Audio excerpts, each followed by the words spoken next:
এই জায়গায় তুই এই জায়গায় হাত দাও। হ্যাঁ এই ভর দিয়ে এই জায়গায় খালি পাও দিবা কোনো মতে। হ্যাঁ কোনো মতে পাও দাও। এই ধরছি। আরে জিম করা বডি রে, জিম করা বডি। তুই গোসল করবি?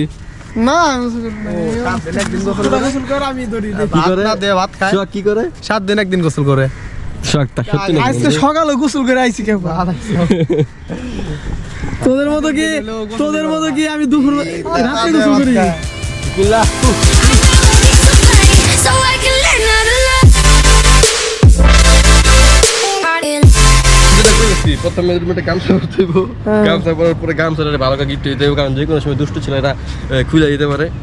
তারপরে যে একটু পানি নিতে হইব, তেলের মতো গুইসা শরীরের ভিতরে ভরাই দিব, যাতে ঠান্ডাটা শরীরের ভিতরে কম লাগে। এমন তো রাইট। এগুলো শরীরের বোঝা নেই যে হালকা পানি তোমার শরীরে দিছি মাত্র, তাহলে শরীরে কষ্ট পাইব না। তারপরে আপনি বিসমিল্লাহ কইবা, বিসমিল্লাহ কইয়া 10 দিন পরে গোসল করতেছে। 10 দিন পরে গোসল করো না। সবাই দে 10 দিন পরে গোসল করতেছে। খের নিয়ে সবাই দে। আগুন জ্বালাই দে। বিয়া দিব তো। ওই যে গরুর খের দে যাবে না দইলে। প্রত্যেকদিন স্নান করি।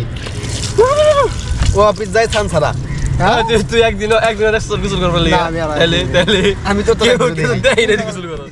Hello everyone, this is Sohag from daily life with Sohag. আজকে আছি মোহাম্মদপুর গ্রাফিক্স আর্ট ইনস্টিটিউটে। ঢাকা আসছিলাম একটু কাজে, তো ফ্রেন্ডরা বললো যে হোস্টেল চলে আয়, তাই আসলাম হোস্টেলে। এন্ড হোস্টেল থেকে একটু পর ঘুরতে যাব। আজকে সারাদিন এইখানে থাকবো আর আমাদের একদিনের এক্সপিরিয়েন্স আপনাদের সাথে শেয়ার করব। তো এসে দেখি ওরা গোসলের প্রস্তুতি নিচ্ছে, বললো হোস্টেল ছাদে নাকি গোসল করবে। তা আমিও আসছিলাম ওদের সাথে, যদিও আমি করি নাই গোসল, যা আপনারা এতক্ষণ ভিডিওতে দেখছেন। ঠান্ডার ভেতরে এই মিষ্টি রোদের অনুভূতিটাই আমার কাছে ভালো ছিল। যাই হোক, গোসল শেষে নিচে আসলাম 217 নম্বর রুমে। এসে দেখি একটা বিড়াল, এইটা নাকি হোস্টেলে সবার পালে, তাই ওর সাথে একটু মজা করলাম আমরা সবাই মিলে। পরিচিত হও, এটা তোমার সৎ আব্বা। কিরে কি খবর? হ্যাঁ, এটা তোমার আপন বাবা, যে তুমি এটা তোমার আপন বাবা। তোমার মা লাগে পরে কে করছিল এই ছেলে? দুধ খাও, তোমার আম্মুর দুধ খাও। তোমার আম্মুর দুধ খাও। আমার চরিত্রে কলঙ্কে দাগ লাগাবা। তারপর তাড়াতাড়ি করে রেডি হয়ে বের হলাম, যাব ধানমন্ডি লেকের দিকে। আমার আরেকটা ফ্রেন্ডের আসার কথা ছিল, সেও চলে আসছে গেটের সামনে। যাই হোক, এলাকার বড় ভাই বলে কথা, বেশিক্ষণ ওয়েট করানো ঠিক হবে না আমাদের। এলাকার বড় ভাই বড় ভাই আসসালামু আলাইকুম। মালিক নাকি? ভালো আছেন? যাই হোক, এখানে আর সময় নষ্ট করে লাভ নাই, চলেন যাওয়া যাক। আর যাওয়ার আগে বন্ধু কয়েকটা কমলা কিনে নিল, এইগুলা খেতে খেতে যাবো আর কি।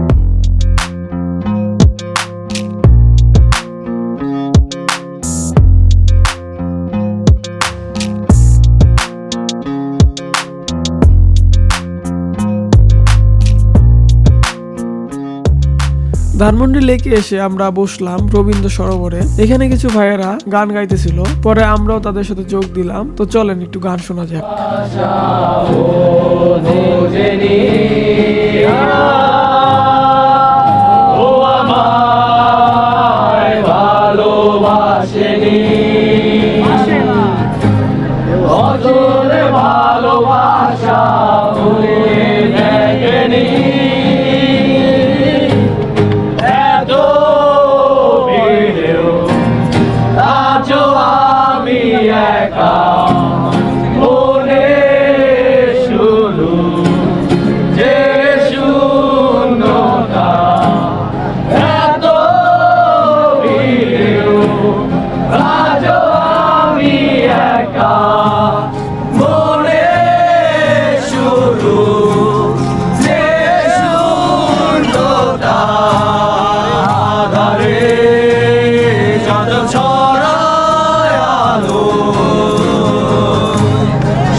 গান টান শেষে আমরা আরো কিছুক্ষণ সময় রবীন্দ্র সরোবরে আড্ডা দিয়ে চললাম আবার মোহাম্মদপুরে।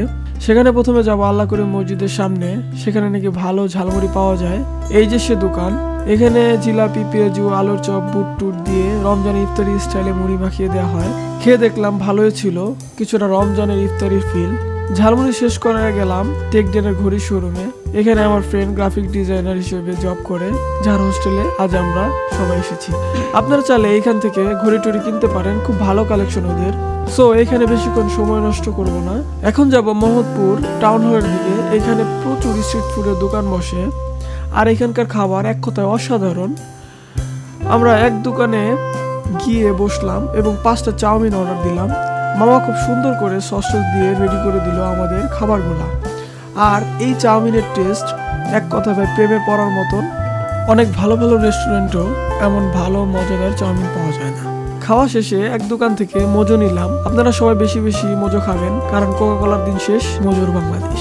সব শেষ করে আবার চলে আসলাম হোস্টেলে, আর এসে রেডি হয়ে নিলাম ব্যাডমিন্টন খেলার জন্য। শীতের সময় এই তো মজা। আর খেলতে খেলতে আপনাদের কাছ থেকে বিদায় নেওয়ার পালা। দেখা হবে নতুন কোনো ভিডিওতে। আর প্লিজ অবশ্যই আমাদের ভিডিওতে লাইক করবেন, কমেন্ট করবেন, শেয়ার করবেন। আর যারা নতুন আমাদের ভিডিও দেখলেন, প্লিজ ফলো বাটনে ক্লিক করবেন। সো আজকে এই পর্যন্তই, আল্লাহ হাফিজ।